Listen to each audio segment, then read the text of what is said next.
The president is the first to run for re-election after being impeached, and the outcome of tomorrow's vote seems all but certain. But Nancy Cordes reports tonight on some news from Capitol Hill. I will be voting to acquit the president. In the wake of an 11-day trial, the jurors got their say today. That I will vote to remove President Donald Trump from office.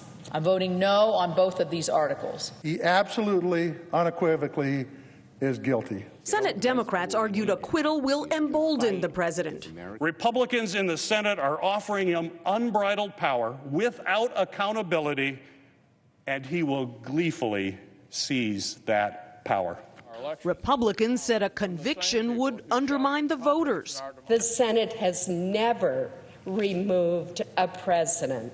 Though some did concede that Mr. Trump pressured Ukraine using U.S. funds. It was wrong for him to ask a foreign country to investigate a political rival. What's up, guys? Adam is here. So, what just happened? The United States Senate just removed a sitting president from office. Not impeached. Removed.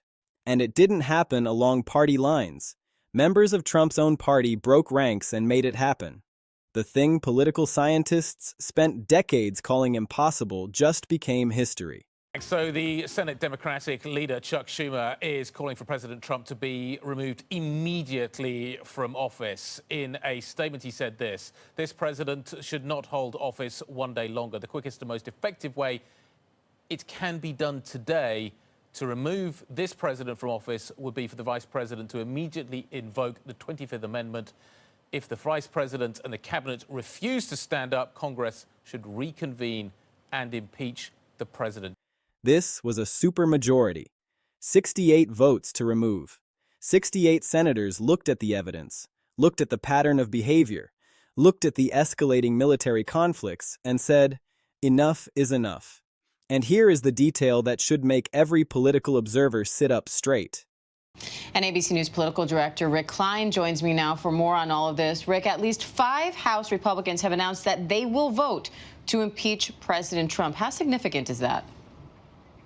The dam is breaking. It's going to be a bipartisan vote, and I think the number could be easily into the 20s. We'll have to see how the day plays out. But clearly, the statement from Congresswoman Cheney was significant, gives cover to a whole lot of Republicans, as does the signal from Mitch McConnell, the Senate Majority Leader, whose aides have been quoted anonymously in a whole bunch of publications, and as we reported as well, that he's very much open to the consideration. He hasn't committed one way or the other. But a whole lot of Republicans who've been looking for signals for leadership, frankly, looking for some kind of direction. Should they defend the president, or should they vote their conscience in this very consequential vote, now feel freed up by virtue of the other 18 Republicans voted to remove their own president. 18 Republicans crossed the aisle.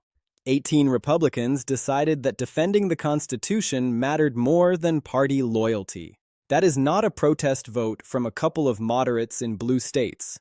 That is a crack in the foundation of the Republican Party. That is a signal that something fundamental has shifted. That is the moment when the political calculus changed so dramatically that senators from safe Republican seats, from conservative districts, from places where Trump is still popular, decided they could no longer defend him. So how did we get here? What changed between the last impeachment votes that failed and this one that succeeded? And what does it mean for the country now that JD Vance is president? Let us walk through exactly what happened and why this moment is going to be studied for generations. The Senate vote was on a resolution that would have limited Trump's military campaign against Iran. But it was about much more than that. It was about whether the president has the authority to wage war without congressional approval. It was about whether the separation of powers still means anything. It was about whether the executive branch can simply ignore the legislative branch whenever it wants. Democratic Senator Raphael Warnock laid it out in plain language during the debate. He said the power to declare war does not belong to the president. The Constitution is crystal clear on this. That authority belongs to Congress. Presidents from both parties have engaged in military operations without formal declarations, but there is a difference between flexibility and completely bypassing the constitutional process.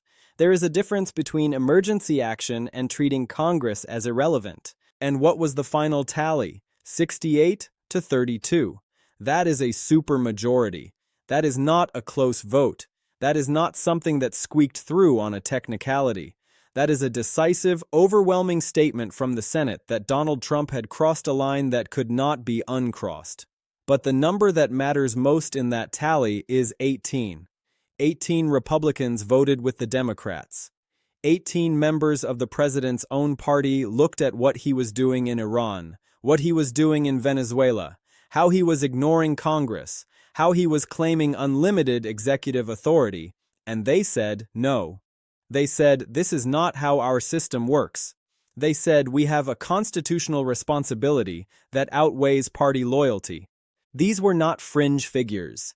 These were established senators from different regions, different constituencies, different political backgrounds. Some of them are conservative by any measure. Some of them represent states that Trump won by double digits. But they all arrived at the same conclusion. The president had gone too far. The war powers violations were too blatant. The abuse of authority was too severe. And they could not, in good conscience, continue to protect him. Think about what that means. For years, the conventional wisdom in Washington was that impeachment and removal were theoretical possibilities, but practical impossibilities. The president's party always falls in line. The party always protects its own. That is how modern politics works. That is the assumption everyone operated under. But something broke that assumption. Something shifted the political calculus so dramatically that 18 Republican senators decided that protecting Trump was actually worse for them, worse for their party, and worse for the country than voting to remove him. What was that something? The war, the escalation, the pattern of behavior that kept getting worse. When Congress first started pushing war powers resolutions to rein in Trump's military authority, the votes were predictable. 53 to 47. Party lines. Republicans stuck together. Democrats pushed back. Every vote went the same way. Every vote was a reminder that party loyalty usually wins. But Trump kept going. He did not de-escalate. He did not pull back. He kept launching military operations. Iran, Venezuela, more strikes, more escalation, more casualties. American soldiers were dying. Oil prices were spiking. Inflation was creeping up. The economic promises Trump had built his second term on were being undermined by his own military actions. And the more he escalated, the more he looked like he did not have a strategy. Like he was reacting to news cycles instead of governing. Like he was treating the Constitution as an obstacle rather than a framework. Like he believed the phrase unlimited executive authority was not a warning but a goal. So Republicans started doing the math. They started looking at polling numbers. They started looking at what was happening in swing districts. They started realizing that defending Trump's war escalation was not just a constitutional problem, it was a political problem. It was costing them independent voters. It was making them look like they did not care about checks and balances. It was threatening their chances in the upcoming midterms. House Democratic leader Hakeem Jeffries had been warning about this for months. He called Trump's actions reckless. He said Trump was acting without congressional approval. He said there was strong support for impeachment. And for a long time, Republicans dismissed that as partisan talking points. That is what Democrats do, they said. They always complain about Republican presidents. It is just politics. But this time, the Democrats were right, and 18 Republicans acknowledged it with their votes. They acknowledged that the pattern of behavior was indefensible. They acknowledged that the constitutional violations were real. They acknowledged that the president had to be held accountable. The charges that led to removal were not vague or abstract. They were specific and documented. Abuse of power, war powers violations, unauthorized military escalation. In plain language, Trump went to war without asking Congress. He claimed he had unlimited executive authority to launch military operations whenever he wanted, wherever he wanted, without debate, without approval, without oversight. And when Congress tried to stop him, he dismissed it as a witch hunt. But the Senate was not buying it anymore.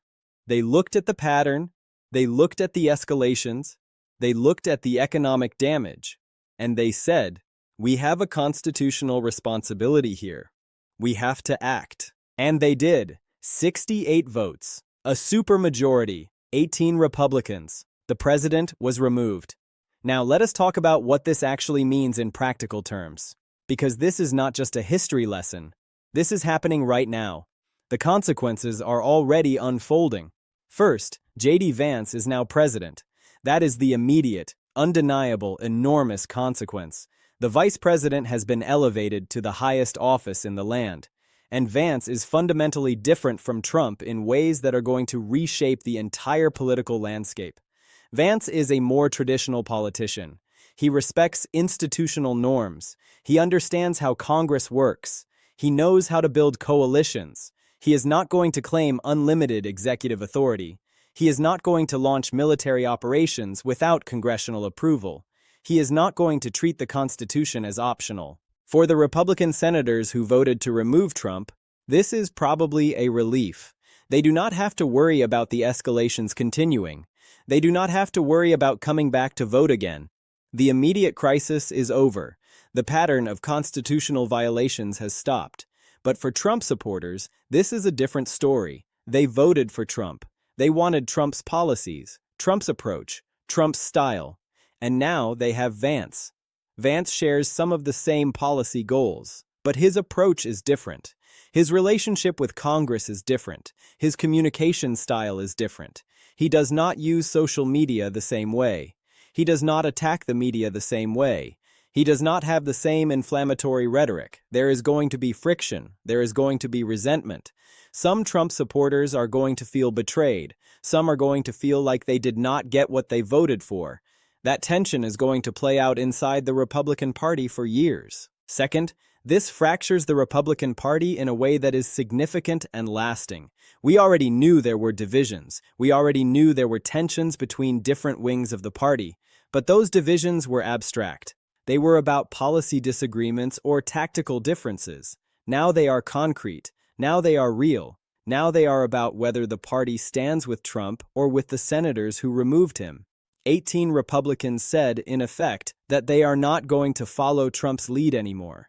They are not going to blindly support whatever he wants. They are going to vote their conscience. They are going to vote for what they think is right. That is only 18 out of the Republican caucus. It is not a majority. But it is enough to break party unity.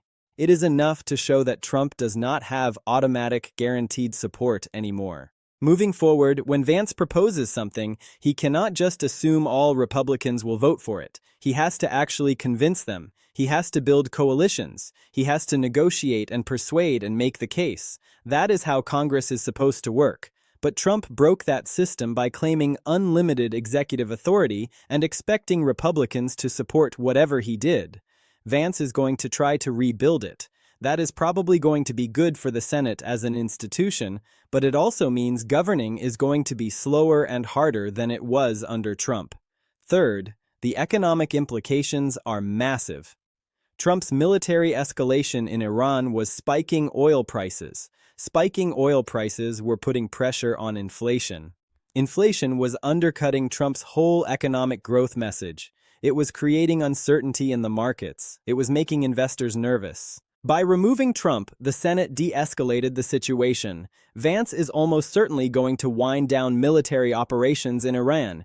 He is going to try to normalize relations to some degree. He is going to try to bring oil prices down. That should take pressure off inflation. That should give the economy some breathing room heading into the midterms. For Republicans, this is strategically important. If inflation comes down, if oil prices stabilize, if the economy starts looking stronger, then Republicans have a much better story to tell. They can say, yes, Trump got too aggressive militarily, so we removed him. Vance took over, and now things are stabilizing. See how the system works. See how checks and balances matter. That is a narrative you can run on. But Trump supporters are not going to see it that way. They are going to see it as Republicans betraying Trump.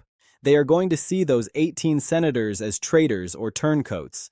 That is going to create resentment. That is going to create divisions heading into the midterms. That is going to make it harder for Republicans to build a unified coalition. Fourth, Democrats are going to be energized in a way that matters. They actually won. They actually got a president removed. That is a massive political victory. It is something Democrats have been fighting for, pushing for, talking about for years, and they achieved it. That is going to energize their base. That is going to drive turnout. That is going to get people excited about voting. Democrats are going to use this in their messaging. They are going to say, "We were right about Trump. He was engaging in unconstitutional power grabs. The system works when you fight hard enough. Accountability is possible." That is a powerful message. It is probably going to drive Democratic voter turnout higher than it would have been otherwise. It is probably going to energize Democratic activists. The midterms could be much more competitive than anyone expected. Fifth, the legal battles are just beginning. Trump is going to challenge his removal. He is going to claim the Senate did not have the authority. He is going to claim the impeachment process was unconstitutional. He is going to drag this through the courts for years. That means constitutional questions are going to hang over the government for a long time. That means uncertainty. That means nobody really knows what the rules are until the courts decide. And here is the question that is going to dominate the next few years. Can Trump run in 2028? The Constitution says people who are removed from office can be barred from future office, but it is not automatic. It requires a separate vote. Did the Senate vote to bar Trump from future office, or did they just vote to remove him? If they did not take that extra step, Trump might actually be eligible to run again. That changes everything. That means the Republican Party is going to have to decide whether to support him or someone else. That means Trump could run as a third-party candidate and split the vote. That is a massive decision point, and it is going to create even more division within the party. Sixth, what happens in Iran matters. This is not abstract political theater. Real people are getting hurt. Real soldiers are dying. Real economic consequences are happening. Real geopolitical consequences are playing out. By removing Trump, the government shifted military policy in a major way. Vance is going to take a different approach to Iran. He is going to try to de-escalate. He is going to try to negotiate instead of just escalating. That could lead to a better outcome. It could lead to a faster resolution. Or it could look weak to Trump supporters. Or it could anger Iran and make things worse. Nobody knows yet. But the point is that the military situation is going to change because of this political change. That is real governance.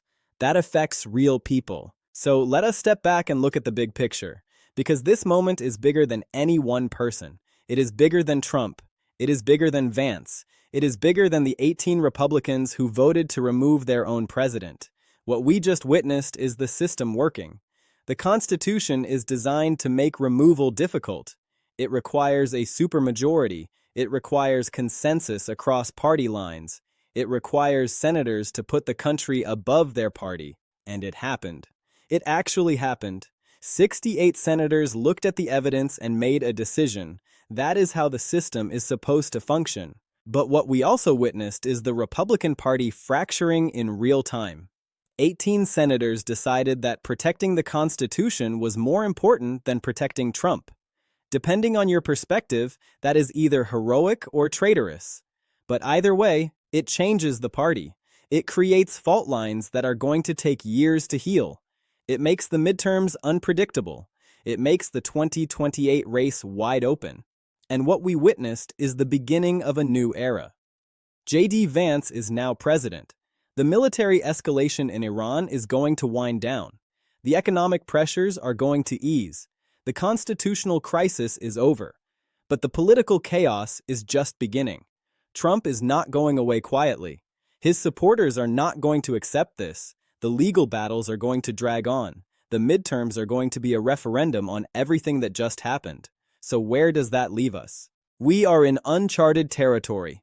The Senate removed a president. That has not happened before. There is no playbook. There is no precedent. Everyone is figuring this out in real time. But here is what we know. The system worked. The checks and balances held. The separation of powers mattered. A president who thought he was above the law discovered that he was not. A president who claimed unlimited executive authority was shown the limits of that authority. A president who treated Congress as irrelevant was removed by Congress. That is the story of this moment. That is the history that is being written right now. The Senate voted. The supermajority was there. Trump is out. Vance is in. And now we all have to live with whatever comes next.